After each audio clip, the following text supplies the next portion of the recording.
Bueno, aquí estamos de vuelta. Estuvimos acá más o menos hace 2 o 3 meses, no recuerdo exactamente la fecha. Y hoy toca una fecha muy interesante, es 2 de noviembre. Ustedes saben que es Día de Todos los Difuntos. Y estamos en un santuario dedicado a unos determinados difuntos, los mártires de México. Entonces, una categoría de difunto muy particular. Y todos nosotros somos fruto de un linaje que desciende, como bien sabemos, desde Adán y Eva. Lo que no sabemos es cuántas generaciones habrán pasado entre Adán y Eva y nosotros, o sea, los primeros padres. ¿Cuántos años habrán pasado? Eso no nos lo dice la fe. Y llevamos sobre nuestros hombros ese peso, esa realidad que son nuestros antepasados. Yo hoy quisiera hablarles en esta enseñanza sobre la contaminación en que incurrimos nosotros, contaminación espiritual en que incurrimos nosotros y que nos alcanza también a través de nuestros antepasados. Esa contaminación, ¿en qué cosa consiste? Esa contaminación no es lo que sale de los tubos de exhausto de los carros. Se llama contaminación ambiental. Y hay determinados mecanismos que pueden regular eso. De eso no voy a hablar. Yo hablo de contaminación espiritual. Nuestros ojos que Dios nos ha dado sirven para percibir la luz del sol. Pero hay muchas más cosas que son invisibles a los ojos. Sabemos que existe un mundo angelical, que tenemos un ángel custodio, que el mismo Dios es invisible. Cielo, purgatorio, infierno son realidades invisibles y no lo vemos con los ojos. Esa contaminación espiritual nos llega a través de esos canales, porque es la presencia de esas realidades espirituales que llamamos demonios, almas errantes, almas que penan, que no descansan, y almas condenadas, que de alguna forma están activas en este mundo. El buen cristiano que muere su muerte cristiana, es juzgado por Dios y va al cielo. Pasa su ratito por el purgatorio y su alma descansa en el cielo. Pero ¿quién de nosotros puede decir, si ustedes que son los buenos, tenemos tantos pecados? Si nosotros que nos confesamos católicos y le echamos ganas al asunto, y aún así tenemos tanto pecado, ¿cómo serán los malos? Los que nunca se confiesan, los que abiertamente trabajan por aprobar el aborto, por los narcotraficantes, los mafiosos, los ladrones, los violadores, ellos. Y si esos mueren, ¿qué? Si un violador de esos muere, ¿qué? ¿Acaso va a ir a descansar en el cielo? Pues la misericordia de Dios es muy grande, pero lo más probable es que no. O el que secuestró a tu hijo y lo mató con 3 balas en la cabeza. Cuando muere va a ir al cielo a descansar así. O peor, los miembros de sectas satánicas, los chamanes, los que practican cartomancia, péndulo, acupuntura, lectura de la mano, cuando ellos mueren, ¿qué? ¿Pasan al cielo a descansar así de fácil? Claro que no. Entonces, ¿qué pasa con ellos? Hoy es Día de Todos los Difuntos, mira el tema. Esas almas, ¿qué cosa les pasa? Cuando el alma se separa del cuerpo, queda en el estado en el que se encontraba a la hora de morir. Y si este estado implicaba que yo había hecho un pacto satánico, que el chamán me había encerrado en el círculo de fuego, que yo iba mucho a que me leyeran las cartas, que el péndulo, que la acupuntura, yo me quedo con eso. Mi alma se queda con eso después de morir. Y si yo he tenido apegos que nunca son buenos, apegos a tabaco, a alcohol, fornicación, adulterio, y yo muero así, esa atadura se me queda. Entonces, ¿qué pasa conmigo cuando yo me presento ante el juicio de Dios y yo tengo todas estas cosas? Pues estas son como lazos que me jalan y no permiten que yo vaya a descansar. Primero, me implican muchísimas vueltas por el purgatorio, por así decirlo, porque necesito mucha purgación espiritual. Entonces, padre, es que mi niña de 4 años ve el alma del abuelo ahí. Y ahora me acabo de encontrar en Bogotá con un grupo de niñas de sexto, traduciendo esto a mexicano, son niñas de 11 años.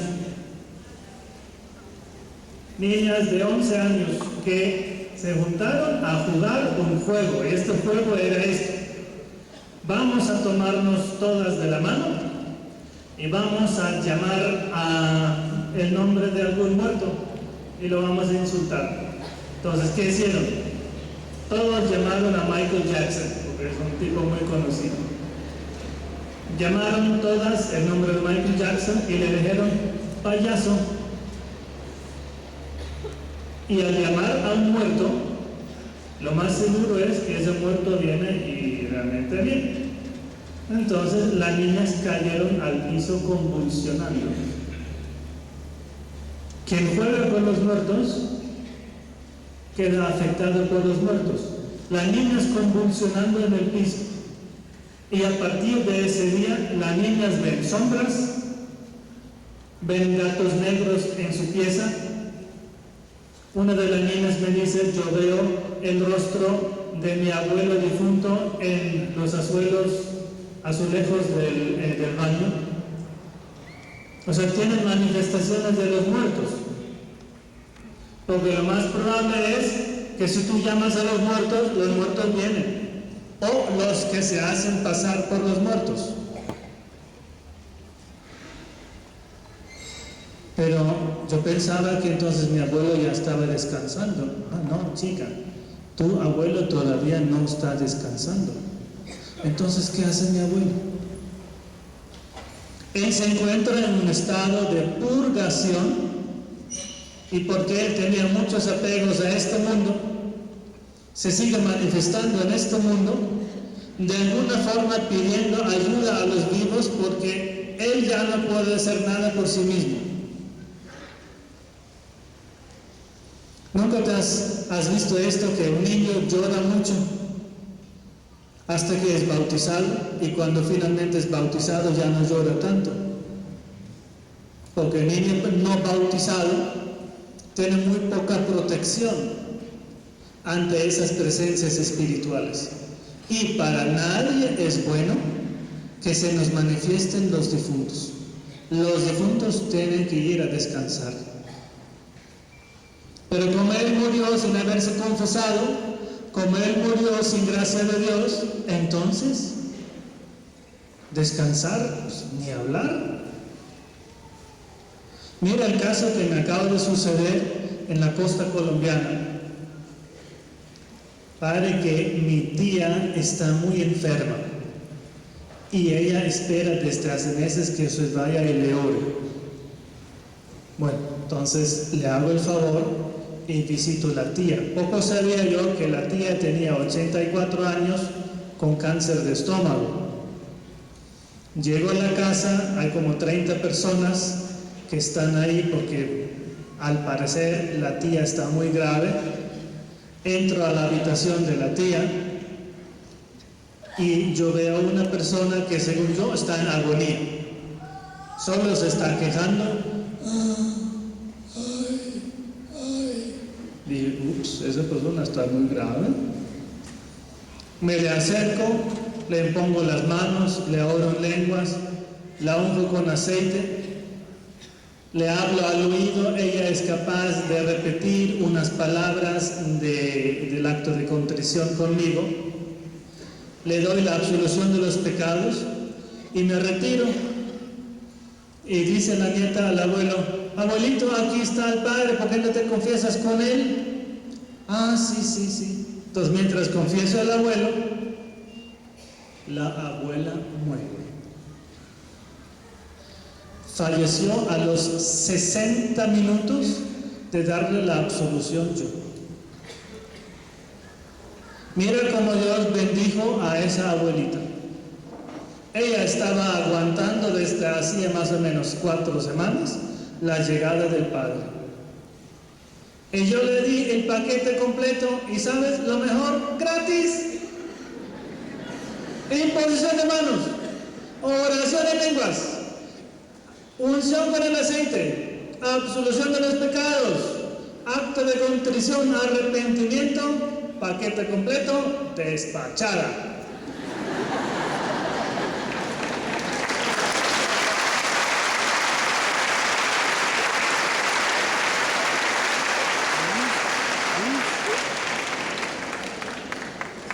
Y la despachamos para el cielo y la mejor se dejó despachar. Después de esto, a confesar al esposo. O sea, mientras sucedía eso, confesaba yo al esposo. Y el esposo, el abuelito, costeño, ustedes mexicanos saben cómo son los costeños ahí de América del Sur, ¿sí?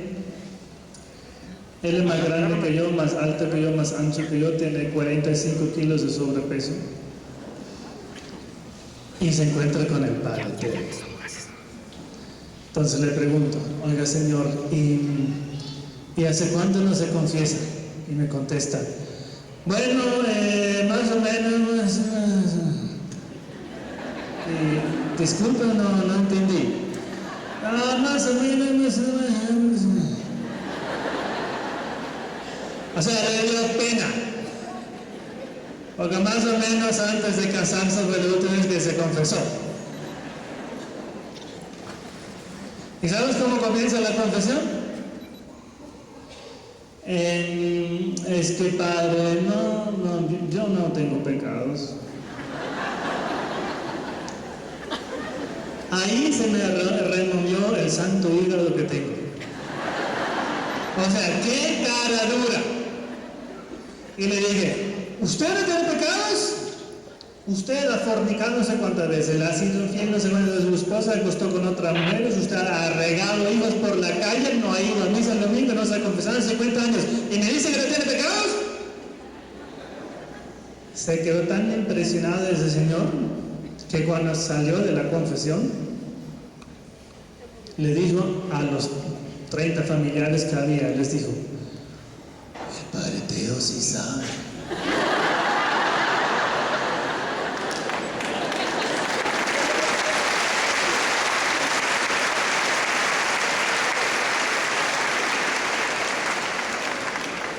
Pero imagínate que el abuelito se muera sin haber pasado por el padre Teo. Imagínate que, como muchos, cae a los pecados por vergüenza, porque ni siquiera fue capaz de decir cuántos años no se confesaba. Más o menos.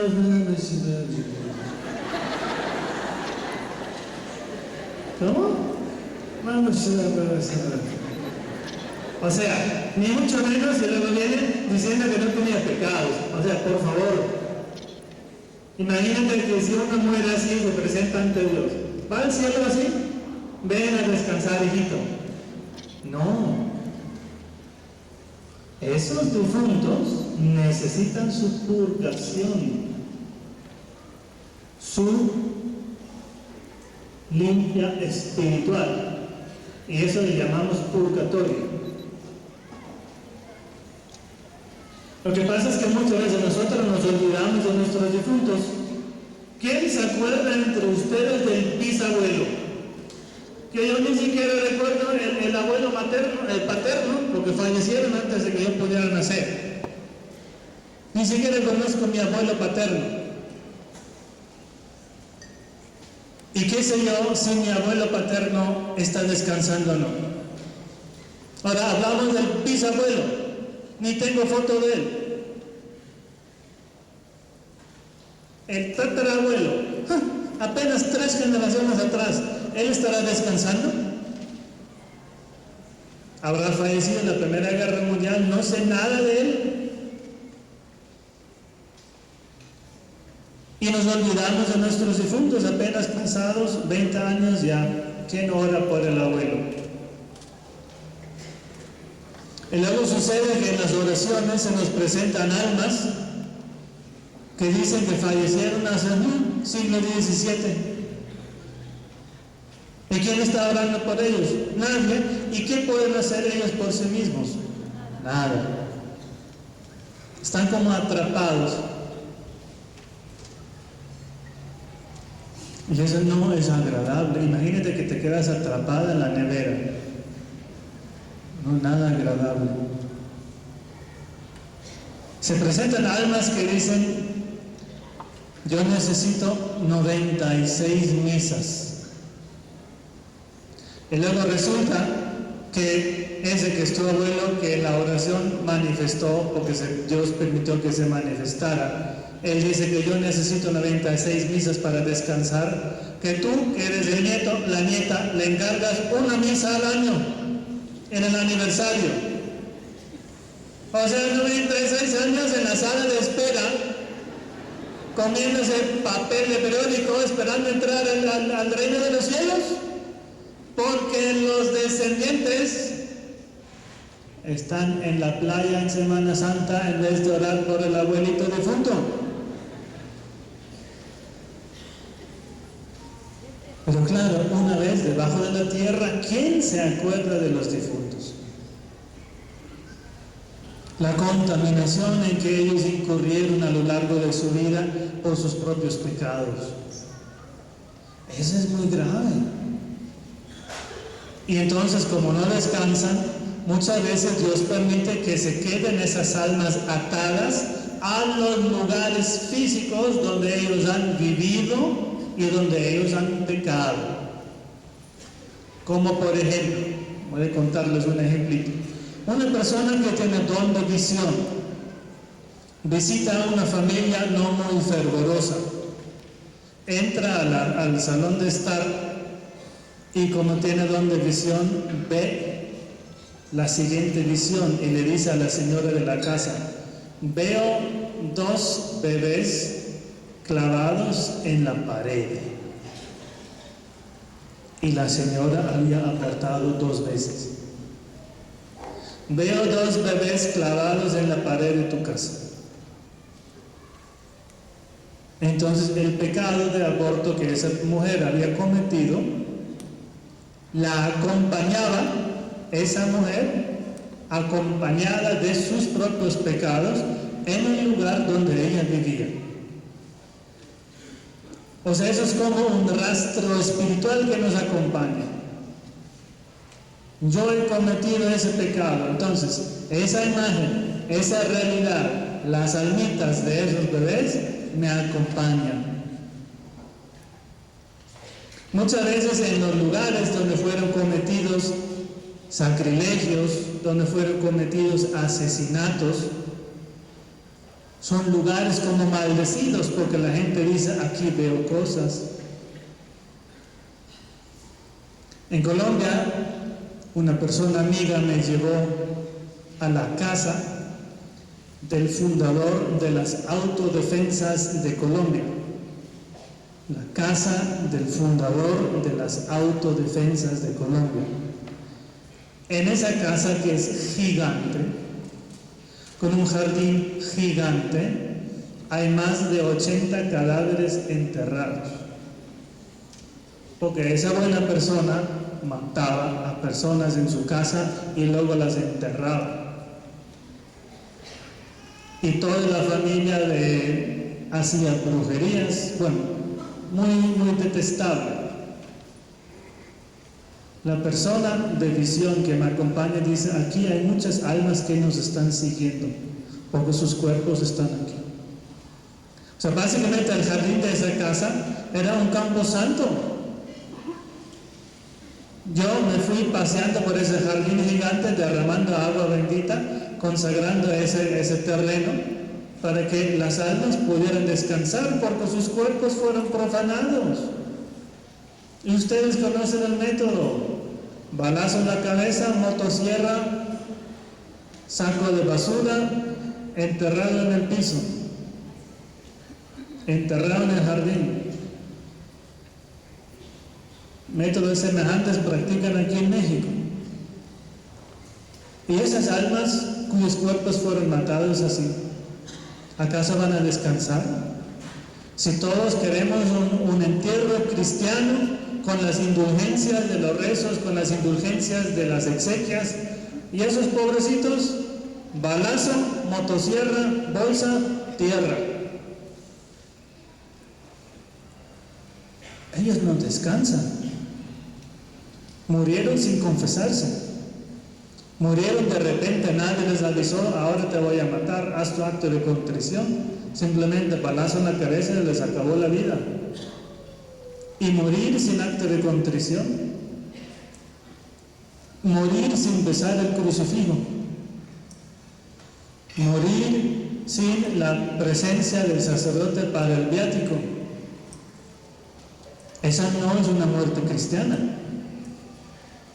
Y si la iglesia dice que todo eso es bueno, por algo lo dirá, porque el alma necesita esto, porque nos cargamos con muchas cosas. Las almas luego se quedan atadas muchas veces a los lugares donde han vivido o donde han cometido sus pecados, o donde esas almas fueron, por ejemplo, asesinadas. Por tanto, si tú vas a visitar a un hospital donde se sabe que practican abortos, pues lo más probable es que hay muchos espíritus humanos, o sea, muchas almas de difuntos, porque hay bebés abortados, hay gente que muere en los hospitales y mueren sin confesarse, mueren sin gracia de Dios, y como acabamos de decir, se quedan donde murieron. O sea, si tú vas a visitar, por ejemplo, un camposanto, un cementerio, si tú vas a visitar un hospital donde muere la gente, donde practican abortos, y tú no estás en gracia de Dios, porque no estás confesado, es muy fácil que esas almitas se te peguen, o sea, te acompañen, porque no tienes defensa espiritual. Y luego te quejas de que tienes migrañas, que tienes cólicos muy fuertes. Porque lo primero que sucede cuando esas realidades se nos pegan a nosotros es ruina. Es ruina, o sea, ruina para afecta en el bolsillo y afecta en el corazón, porque te quedas sin dinero, la economía va pésima y el corazón, o sea, los afectos, que problemas matrimoniales, que los hijos se retiran, que los amigos se retiran y quedas muy solo. Entonces, ¿qué hacemos con esos difuntos? Si este abuelito decía, necesito 96 misas. Por eso, hoy, 2 de noviembre, la iglesia dice que los sacerdotes pueden celebrar 3 misas por los difuntos, porque hoy es grandísima fiesta para todos los difuntos. Hoy, María desciende al purgatorio. En el purgatorio la llaman María Estrella de la Mañana, o también María Madre de la Divina Misericordia. También la advocación, la Virgen del Carmen, es muy importante para las almas benditas. Y se llevan muchas almas al cielo hoy. Qué bueno que hoy podamos celebrar misa a favor de todos nuestros difuntos. Ahora, tú vivo, ¿qué puedes hacer por tus difuntos? Porque tú eres fruto de un linaje y a lo mejor el abuelo ya está muerto. Y si tú mismo eres abuelo, pues mira, hasta tus papás ya son difuntos. ¿Qué puedes tú hacer por ellos? Tú por tus difuntos debes encargar, y eso es lo más importante, misas. Con eso tú matas 2 pájaros con un tiro. Luego los curas, ¿sabes? Los curas vivimos de los estipendios.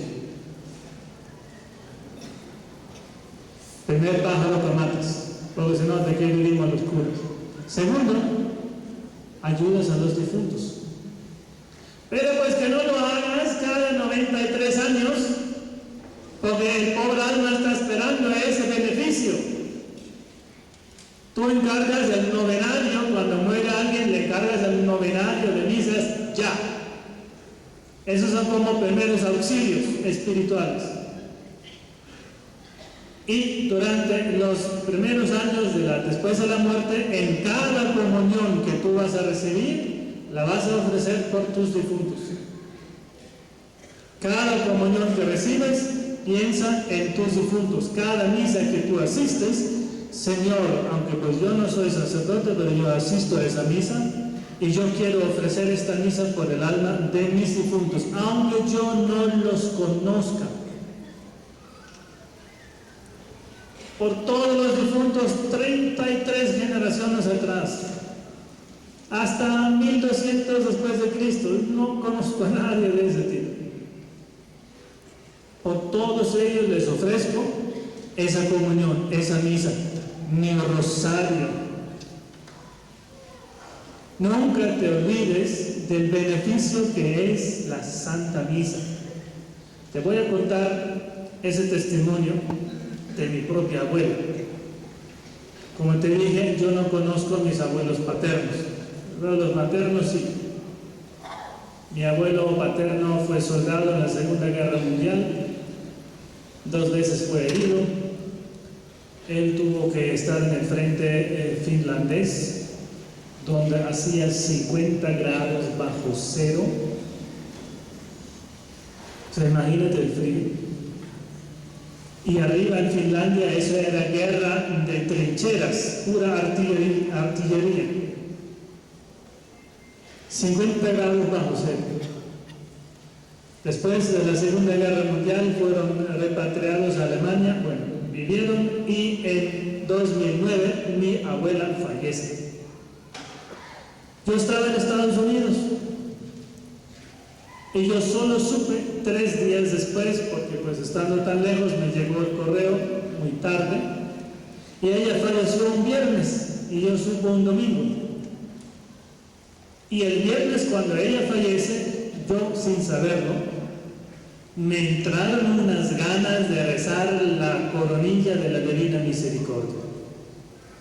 Y me meto a la capilla y me quedo 1 hora diciendo la coronilla. Y tú sabes que la coronilla dura más o menos 5 minutos,